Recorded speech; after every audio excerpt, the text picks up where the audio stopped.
Hey, I would say this is Brad Buckner, sharpensbest.com, but you know who I am.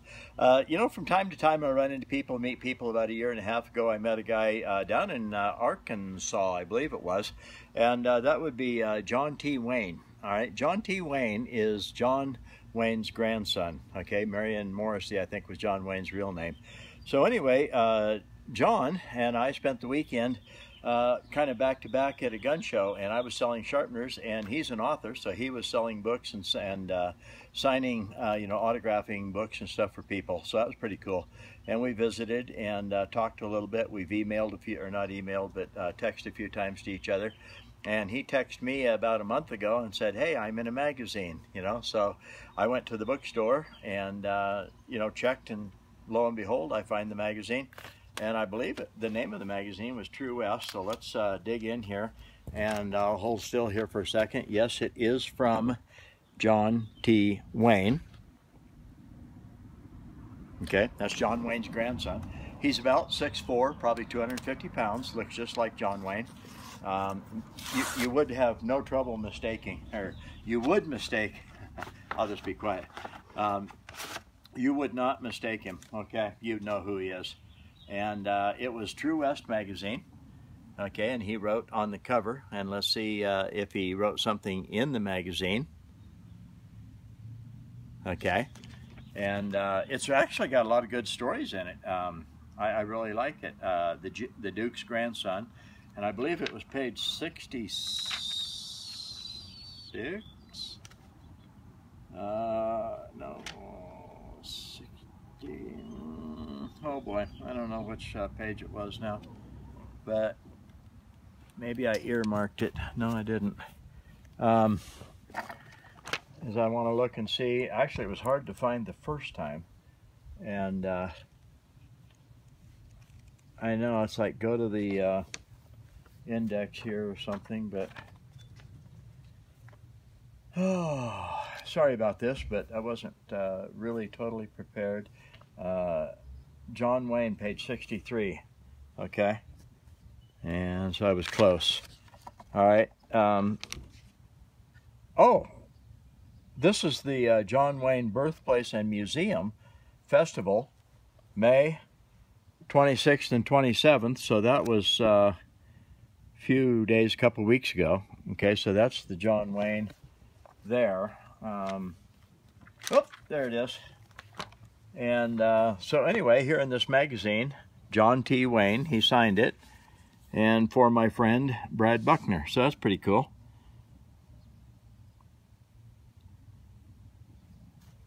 And anyway, I got it a few days ago, but I was in down in where the Blade Show is, Atlanta, Georgia. I traveled, and I wanted to go to Hawaii. I got my Hawaiian shirt on, but I couldn't quite make it to Hawaii by tonight, so I'm going to go to Las Vegas instead.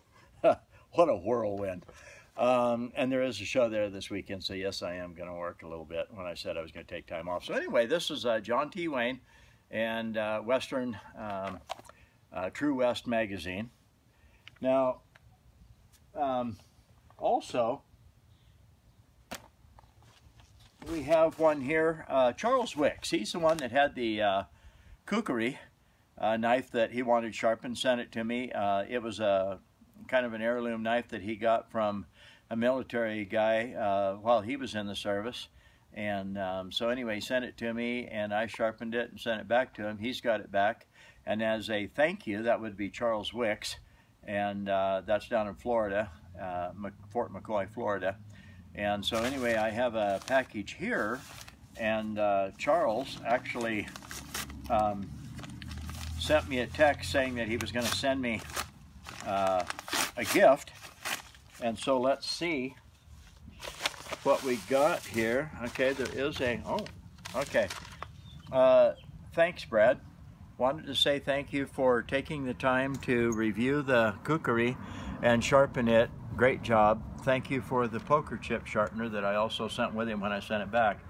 I'm giving you this knife. It was my very first knife that I made. Okay, it was out of a turnbuckle bolt, so he must have forged it, hammered it down, flattened it out.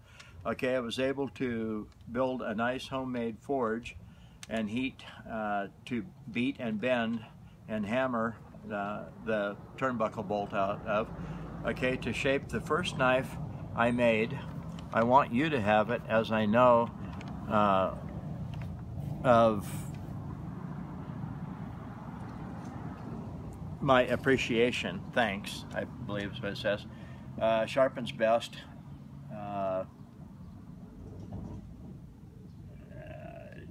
E's and R's. I'll get to that here in a minute.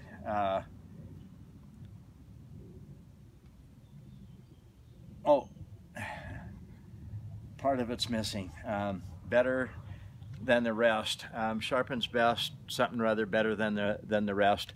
And then he drew a little picture here of the poker chip. Charles D. Wicks. I'm going to start basically demonstrating and talking about these sharpeners to people in my town. Okay. P.S. I still need to order the Sharpens bark, but I do plan to go to my local hardware store and demo the sharpeners and let them know, or let them have a card. I know not many around here have seen these, but they work amazingly. Thanks, Brad. I'm so sorry that it had a little bit of trouble reading it. But anyway, let's look and see what we have here for the first knife that Charles Wicks made. And he made it out of a turnbuckle bolt. And so let's see here. And you know, I don't take this lightly at all. This is more than just special to me. When a person gives you the first knife they ever made, you know, it really actually kind of got to me as I was reading it there. And you can see, and maybe it was a small turnbuckle bolt or even a large one, all right, but it goes clear back into here, all right, so it's really well made that way. It's got 3 rivets in it. It's got an epoxy in there. It's actually quite straight. We'll let you kind of look right down the blade like that. It's an antler horn. Actually, it's really well made, and it's really nice, and it's fairly sharp. Let's see. I'll use the paper here. You know, I mean, actually, he did a good job on it. Oop. There you go. So Charles Wicks, a free knife, the first knife that he ever made. It's an antler, well made, probably a 2.5-inch blade. Looks pretty cool, and it is cool because I just got it from Charles Wicks. That makes it really special, and it's the first knife he ever made. He's giving it to me. We're doing a video of it. I thank you, Charles, so much. Thank you for your service. Glad I could get your knife, sharpen it, do a review on it, kind of let the world see it, get it back to you in good shape. Didn't get lost or anything. I did insure it. So we do this from time to time for people, and you know, if you got something really special and you trust the mail, insure it. I'll pay, get it back to you. Throw in a free gift, you know, because you sent it to me, and you don't have to send me a knife or a free gift, you know, because that happened. But man, do I ever appreciate this. This is Brad Buckner. Thank you, Charles Wicks, Florida. Sharpensbest.com. You take care and have a good day.